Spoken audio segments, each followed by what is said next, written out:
Okay, so this is going to be a review of Meat, A Threat to Our Planet, the BBC2 documentary on the dirty, filthy, disgusting meat industry, and that is coming right up.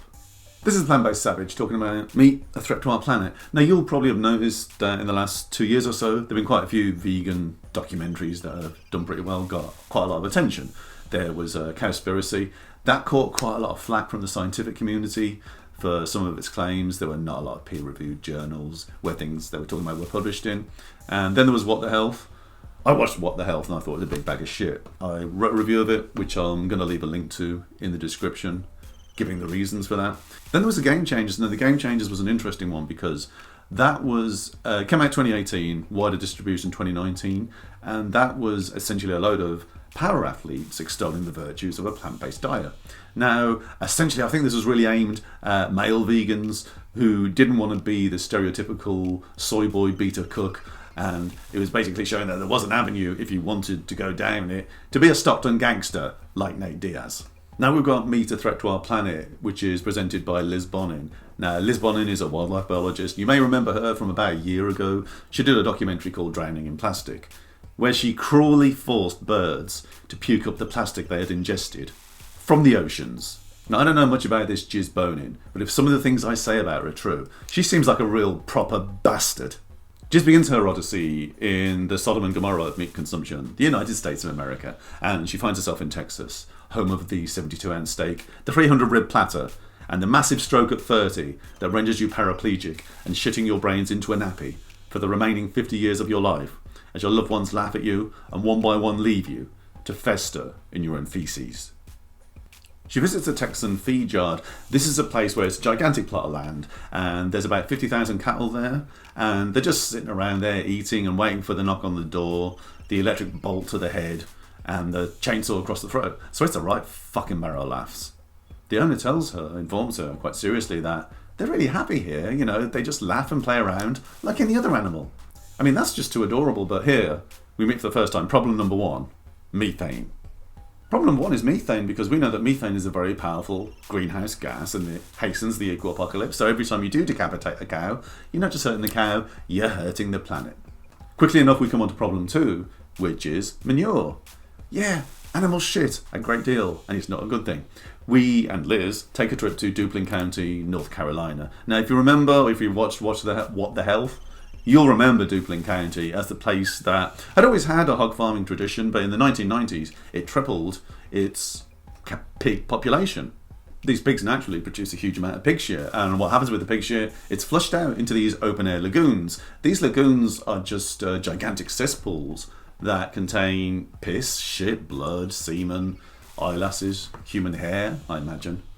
This concoction is soused with antibiotics, salmonella, E. coli, and all kinds of alien pathogens that don't even have names. The stench wakes residents up in the night, and it's linked to respiratory complaints. You know how you're walking through a place for the first time and you say, wow, this place really is a shithole. Well, Duplin County is a literal hole filled with literal shit. It's a literal shithole. It goes on. It gets worse. Because once these lagoons are filled to the brim, what the farmers do is they take all this shit and they spray it on their crops. Manure, after all, is a good fertilizer. The problem is with that is that in large amounts it's quite toxic. And in that grand American tradition, it falls disproportionately on the African American community. So once again, Big Pork is porking the black man. Will those caucasoid devils ever stop? Jiz steps right into the heart of Duplin County and she watches as a giant cloud of pig shit mist descends onto the black community. And she wonders, as a woman of colour herself, if this pig farming thing was such a great idea. We quickly come to problem number 4, that of monoculture farming. Now, the Cerrado is a savanna in Brazil, and the savanna land in Brazil is being destroyed actually at a quicker rate than the rainforest is. This is where they grow crops like soybeans and corn purely for consumption by livestock. Now, the insecticides that they spray on these crops means that the insects, these incredibly diverse insects, are all dying like little bitches. And that reduction in biodiversity is very bad for the ecosystem. It's only at times like this that you really realise how shit insects are. They can just fuck right off. And before you know it, Liz is off to South Africa to investigate problem number 5, fish. Now, fish consumption by humans in its own right would get a documentary all of its own, because that's obviously a massive problem for the ecology. This is very specific, though, talking about the production of fish meal. She goes to visit some African penguins whose shit is fucked up and all retarded because they're dying out. There's about 9 of them left. None of them want to have sex with each other. They're not going to breed. They're all butt fucking ugly. So they really are shite. But check this out. The reason they're dying out is because their traditional diet, sardines, is being used up by fishermen to be ground down for fish meal to be fed to livestock. We hear the sound of a penny dropping as Liz asks us, should we perhaps just stop eating meat? It'd be an idea, but she asks this question to Dr. Sarah Place. Now, Dr. Sarah Place is employed by the National Cattlemen's Beef Association, so she sounds really sweet. And just asks her, should we stop eating, meat perhaps? Would that be a good thing? And she says, no, absolutely not. We can't dictate to people what they can eat. And just asks her, even if it fucks up the planet flatter than hammered shit? And she says, yes, absolutely. I'm a scientist. I've got to believe, I've got to be optimistic that there's a solution. Now, it would be very easy to dismiss Dr. Sarah Place as a soulless cunt for hire for big meat. It would be really easy to do that. Here's what I will say about Dr. Sarah Place. I think if it was her kids who were getting their faces sprayed with shit in Duplin County by a pig farmer, I think she might not be as sanguine about the managerial solution to ecological catastrophe. And I think if it was her kid's paddling pool that had salmonella traces in it, again, I think she'd be slightly less cool about the whole fucking thing. In fact, I'm willing to bet that if that was the case, then her belief in the managerial solution and science in general would disperse like misty pig feces in Duplin County. And then before you know it, we're jetting off to Wales. And I will say this about Bonnin and meat, a threat to our planet. And this applies to quite a few ecological documentaries. They have a big fucking carbon footprint. She's bouncing around the planet like a pope. But there she meets Matthew Watkinson, who's a sort of small-time farmer who only really produces for him and his own family. So instead of 50 billion chickens, he's got 50 chickens. So it's all completely sustainable, and it's a very interesting perspective. Matthew Watkinson hates chickens so much, he insists on murdering them with his bare hands.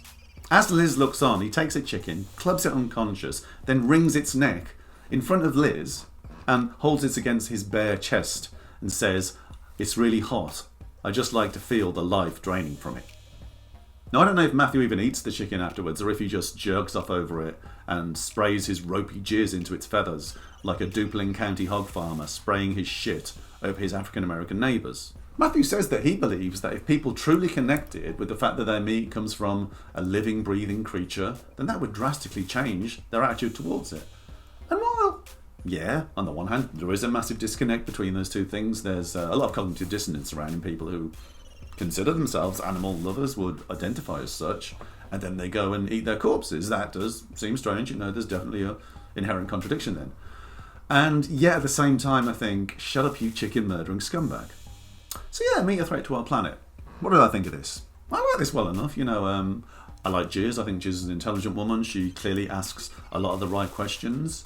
I suppose my problem is, and I never want to be that guy who just trolls around the internet, finding documentaries like this on an ethical subject and saying things like, yeah, but most of that's not going to make a bit of fucking difference. But unfortunately, I am that man. I am that guy. So all of you can just suck my balls in every iteration of the multiverse infinitely, because it needs to be said and it's true. Anyway, let me know what you thought in the comments. Did you think that this made its case effectively? Will it change perceptions? Because I suppose a documentary like this, that's its ultimate point, to change perceptions in people who aren't vegans, aren't vegetarians. And I suppose what we'd really like to know is how many chickens can Matthew kill in one sitting before he is caught? So yeah, let me know what you thought, and like, share, subscribe, and all that. My name is Plant-Based Savage, and I'm out. Peace!